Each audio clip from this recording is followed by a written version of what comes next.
How's it going, you outlaw legends? I'm Red Nitrate, and welcome into my newest GTA 5 online video, covering 5 tips and tricks that all GTA players need to know. I'm sure a number of you are already familiar with these. They're not secrets, more just little tidbits that I've picked up along the way that really improved my day-to-day experience in online.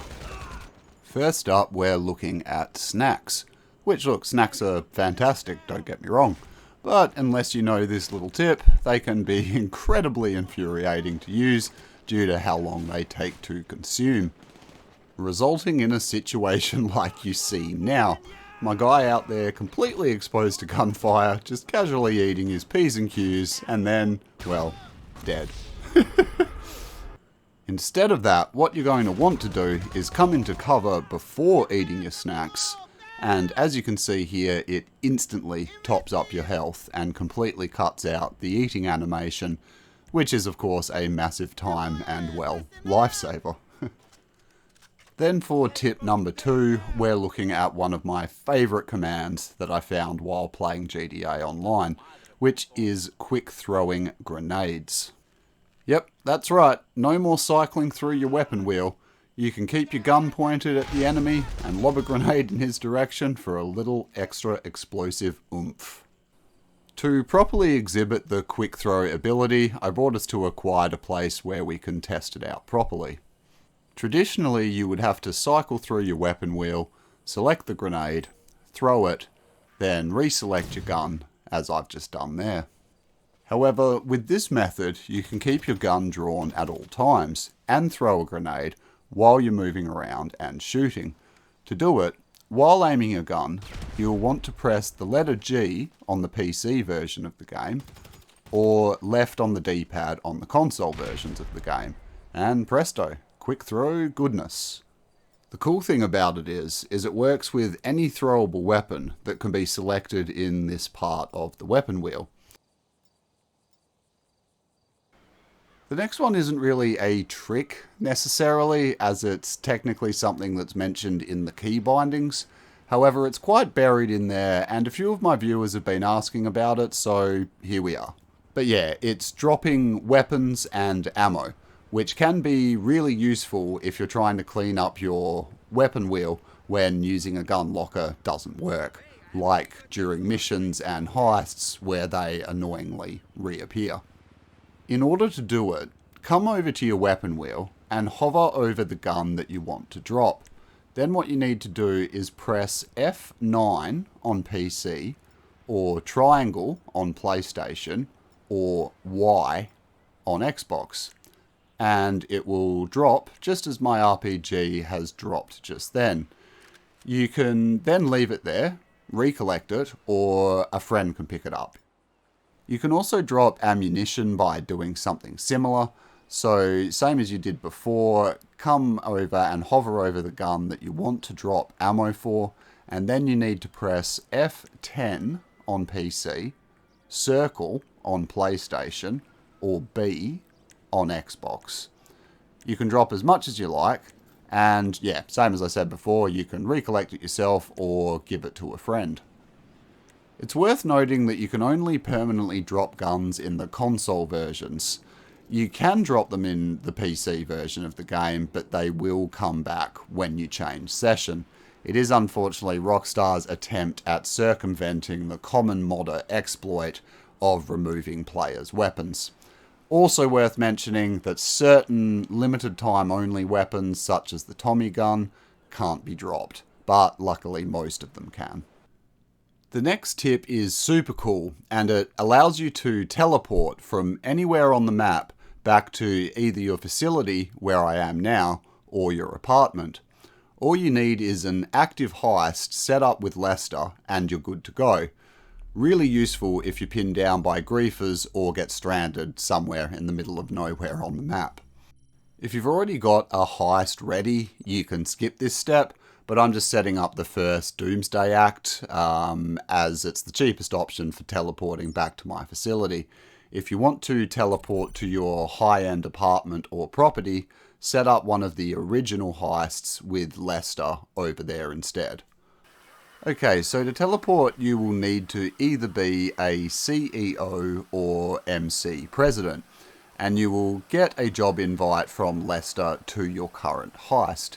In my case, it took about 20 minutes because I just set it up, but without that, you really shouldn't need to wait.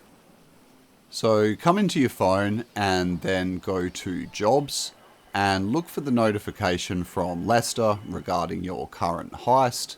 Select that and away we go.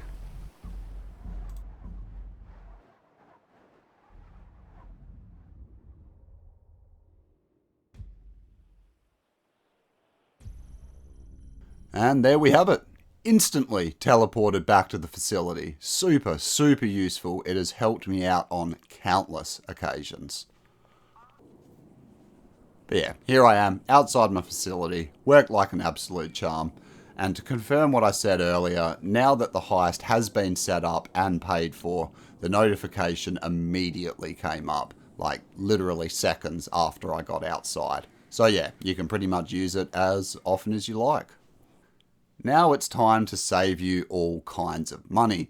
We've all seen this familiar and very irritating sight before, the huge raft of daily expenses and bunker/MC fees that come out of your bank account every 48 minutes that you're online.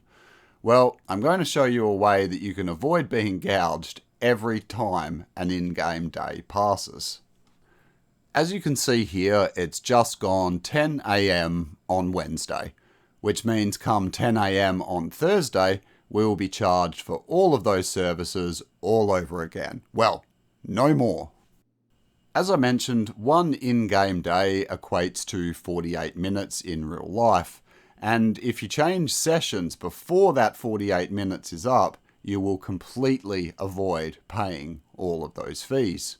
Now you can either set a reminder alarm for yourself or just use the in-game clock on your phone to keep track of it.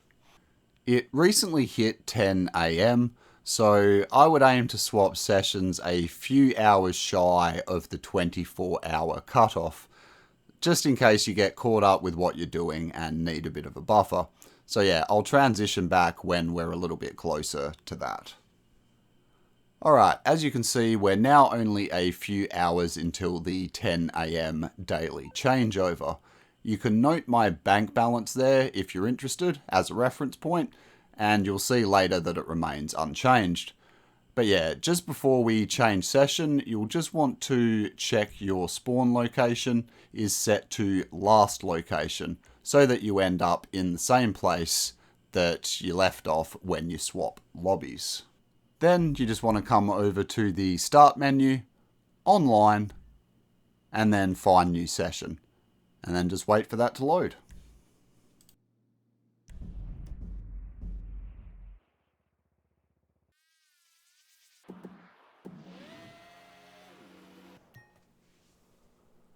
As you can see, we're now in a new session, in the same location, still in an organization.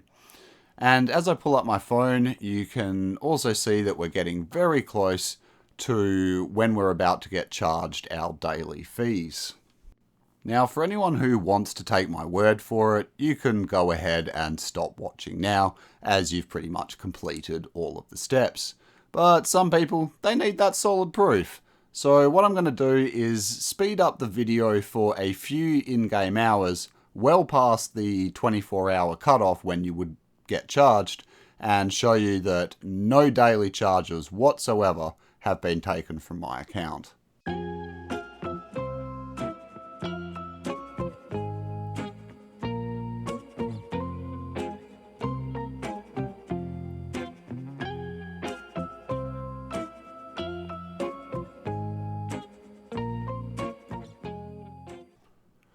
And there it is, 3 hours past the cutoff and no withdrawal notifications whatsoever. And to further show it off, you can see my bank balance in the top right hand corner, and it hasn't changed a bar since I last showed it to you well over 24 in-game hours ago.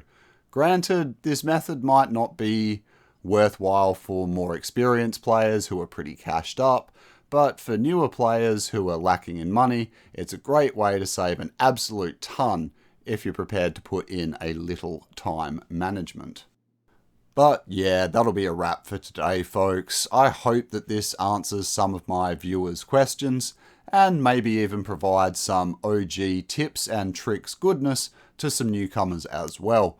If you did find the video useful, please hit the like button down below and consider subscribing for future Rockstar related content. I'll catch you all on the next video, ladies and gentlemen.